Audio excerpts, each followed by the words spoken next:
Hello everyone! Good morning! Maulan na umaga sa inyong lahat. Ayan, today is July 22. It's a rainy morning. Mula pa kahapon. Mula pa kahapon actually yung ulan. So, welcome back muli sa ating munting channel. This is Wang BT, ang inyong host.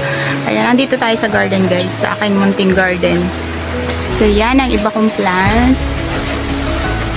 Yan, oh. Super dilim ng paligid kasi madilim ang paligid kasi may nag-uulan na naman, kaya ayan, buti na lang dito sa area na to, yan, hindi naman nauulanan ako, so pwede akong maghalaman. Huwag lang siyang umanggi kasi mababasa talaga ako pag umanggi siya dito. So dito lang ako ngayon. Magriripat ako kasi meron na akong isang halaman na kailangan na niyang maripat. Yan, pakita ko sa inyo. So yan, ito yon yung aking si Forever Rich. Hindi ko na siya naasikaso. Yung aking original na Forever Rich to. Ito yung yung Forever Rich ko pa galing dun sa yung dati kong video 2 years ago. 2 years ago pa yata yon na video ko nung pandemic, during pandemic. So, di ba, ang tagal na. O, ganito lang kalalaki yung pots na pinagtaniman ko sa kanya nun. Yan, pinaglipatan ko. Kaya, ngayon, iriripat ko na siya. Actually, hindi ko siya muna diniligan. Kaya, medyo parang droopy yung kanyang mga dahon. Pero, alam nyo yun, kahit pa paano, kahit ang tagal ko siyang dinadidiligan, halimbawa, mga 2 weeks ko siyang dinadidiligan.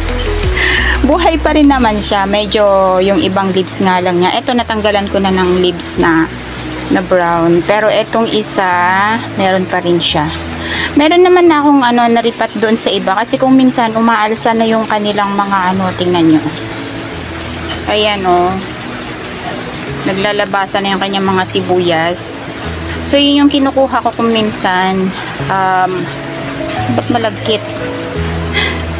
Yun yung niriripat ko. Meron namang nakaripat doon na iba. Pero ito, kailangan na niyang malipat sa mas malaking lalagyan kasi crowded na talaga yung crowded na sila sa paso. Ang liit kasi ng paso. Nakahang ko lang kasi to. Kaya hindi ko rin siya mailipat kasi nakahang. Nakailang beses na rin tong nag-flower. Itong 2 pot na to. So yan. Sabi nila, ang halaman daw na to ay lucky plant. Lucky plant. Hanggang ngayon hindi pa siya namamatay.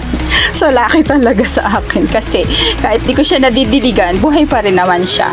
So meron na rin akong may variety rin ako na variegated. And variegated to. Medyo nagre-recover pa lang siya. Kasi nung makapal to, etong variegated na to, hinulog ng pusa. So nagkanda bali-bali lahat yung mga durog talaga yung paso, tapos nagkanda bali-bali yung mga dahon, yung mga sibuyas niya ay talagang natanggal dito sa paso. Tapos natagalan pa kung itanim ulit siya, ilagay sa isang paso, natagalan pa, kaya ito na lang talaga bulol. Ito na lang talaga natira, 2 piraso, pero kahit papaano ay surviving naman na sila. So yan. So yun guys, tingnan nyo, itatanggalin ko lang siya dito sa kanyang paso. Ayan. Wait lang, ilabas ko lang ha. So yan, natanggal ko na siya sa kanyang paso. Ito yung isa, o diba, na siya, root bound na sa kanyang paso. Hindi na makahinga yung kanyang mga sibuyas. Ito yung sinasabi kong sibuyas sa inyo guys. Ayan o. Mukha talaga siyang sibuyas. Ayan. Ito yung pinaka-bulb niya. So yan. Hindi kasi siya makahinga. Hindi na makalaki yung mga bulb niya. Although, nanganganak siya ng nanganganak. Pero maliliit na yung mga kasi nga, super duper crowded na siya dun sa kanyang maliit na pot. So kailangan lang niyang mairipat sa mas malaki para makahinga. Nandito sa gitna yung malaking bulb. Pakita ko na lang sa inyo ulit kasi need ko siyang ihiwa-hiwalay pag-iwa-hiwalayin para ano, maitanim ng maayos. So ayan o, diba? Tinanggal na yung lupang nakadikit. O yan. Ito yung malaking bulb niya. Actually, hindi na ito eh. Parang namatay na yung pinakamalaking bulb. Pero ito na yung pinaka-mother niya ngayon. Yan, sa gitna na yan. Ganun din to. Ayan o, root bound siya. So yan. So, ililipat ko siya ng 2 paso. Itong isa dito sa paso na to.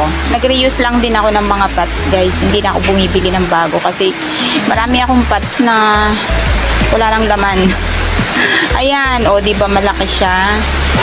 Malaki to. Tapos, alam ko may malaki pa yan sa gitna. So, ipakita ko ulit sa inyo mamaya kung meron pang mas malalaki dyan na ano. Ayan. Ang dami nila. Kaya hindi pwedeng hindi siya iripat na. Kasi kawawa naman. Para makalaki sila. Actually, itong Forever Rich na to, kapag nailagay siya sa mas malaking pot, mas malalaki rin yung tubo niya, mas malalaki rin yung dahon niya. Kaya, lagay na natin sa mas malaking pot, diba? Lalagay ko na pala. Hindi pala kayo. So, yun. Wait lang ha. Pag-iwa-hiwalayin ko lang muna sila.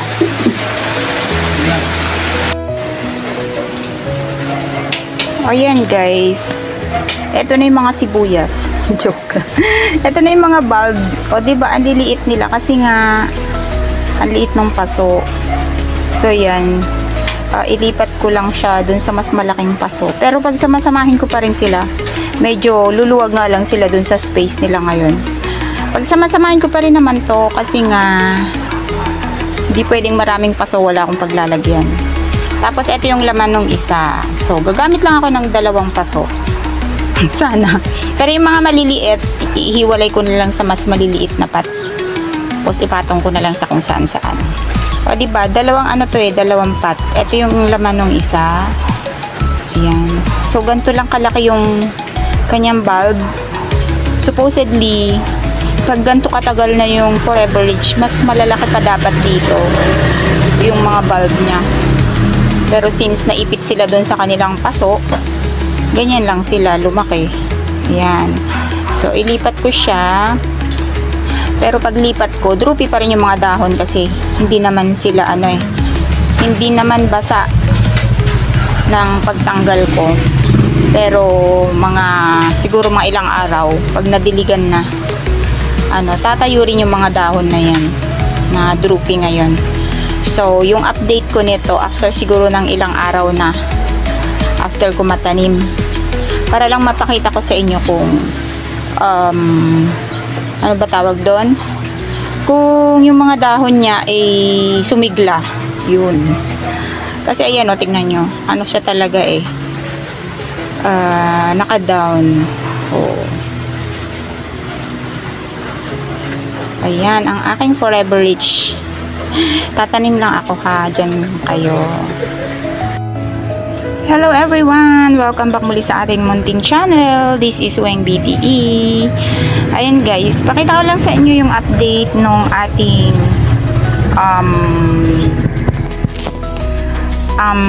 yung ating Forever Rich. Ayan. So, ito yung nilipat natin nung nakaraan. Galing dito sa pot na to at saka may isang pot na mas maliit pa. So, eto na sila ngayon. Nilipat ko sila sa mas malaking pot, yung medyo malalaking bulb. Yan. So, eto sila. Diba, sabi ko sa inyo nun, kapag nalipat siya sa mas malalaking pot, medyo mas malaki kaysa dun sa dati. Kasi compare mo naman siya dito. Ayan o. Compare mo naman siya to, itong pot na to, against dito sa pot na to. Natalsikan kasi umulan. Ayan, 'di ba ang laki ng difference, kaya nakahinga sila ng husto. So ang lalaki na ng labas ng dahon, ang lalaki ng tubo ng dahon niya. Ayan, parehas dito. Ang ganda na ng itsura. Tapos ibibilad lang yan, ibibilad. Hindi naman ibibilad kasi galing nga ito sa arawan. Tingnan, nagbaw siya kasi nasobrahan sa init, baka maluto. Dito lang siya muna sa may lilim. Ay, natanggal. Ayan. So yan, bali 4 pots siya. Ito yung ano, medyo mas maliit na pot, pero ang ganda rin ng ano niya, ng tubo niya. Tapos ito talagang ano, talagang binalikan. Nilagyan ko siya ulit, tinaniman ko siya ulit kasi sasabit ko to ulit. Ayan. O diba, ang ating Forever Rich na halaman. Lucky plant to. Lucky siya kasi hanggang ngayon buhay pa siya sa akin during pandemic pa tong halaman na to. Dalawa, parang dalawang ano lang siya noon, dalawang suhi yung itinanim ko noon. Hiningi ko lang sa kapitbahay. Yung hiningian ko wala na siyang ganto, ako meron pa. Nabuhay yung sa akin, yung hiningian ko na wala na yung tanim niya. So yan, o diba ang ganda nila. Forever Rich, Lucky Plant. Yan. So yan, meron din ako dito nung variegated. Pero tignan nyo naman, ilang linggo ko lang siyang hindi naasikaso tong mga halaman ko. Sinubuan na siya ng dami-daming damo. Mga damo to guys, hindi naman to halaman. Kaya kailangan ko siyang bunutin na. O diba? Ayan o. Variegated to. So, ibaba ko lang para makita nyo ha. So, ayan. Kunin ko lang to. Actually, yung ugat niya, oh, dumiretso na sa pinagpatungan ko na paso. So, ayan. O, diba? Dami niya ng damo. Tapos, yan. Maingay yung mga aso. So, tanggalin ko lang muna tong mga, ano, mga damo na to. At ibabalik ko rin siya doon sa pinagpatungan ko. Ayaw niya matanggal. Ang dami, oh, ang daming tumubong mga damo-damo. Later ha, pakita ko na lang sa inyo pag nalinisan ko. So yan, ito na siya, malinis na. Natanggal ko na yung mga damo. Ang ganda ng variegation niya, oh. Ayan. Tsaka mataba yung, napaka-healthy na tong ano na to. Dalawa sila, dalawang puno siya dito. Ito yung isa mas maliit. Ayan. Ito guys, hindi to damo. Itinusok ko kasi to dito. Akala ko namatay. Nabuhay pala siya. Lilipat ko na lang to ng paso. So, ito yung natanggal kong damo. Ayan o. O, diba? Nakikihati pa sa sustansya. So, ayan. Yan lang naman yung update sa ating mga Forever Rich. So, yan. Mga Forever Rich natin na plants. Minsan-minsan na lang makapag-update. Laylay talaga yung dahon niya kasi ang haba na. Ayan. So, thank you so much for watching. Maraming salamat. Maraming salamat sa support. Laging support nyo sa aking channel. Walang katapusang taus-pusong pasasalamat sa inyong lahat. Bye everyone. Keep safe and God bless. See you again on my next video. See you soon. See you when I see you. Thank you so much. Love you all. God bless. Bye-bye.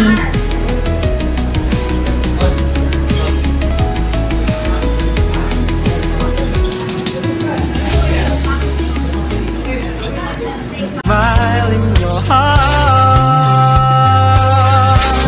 You brighten my day, showing me my direction. You're coming through.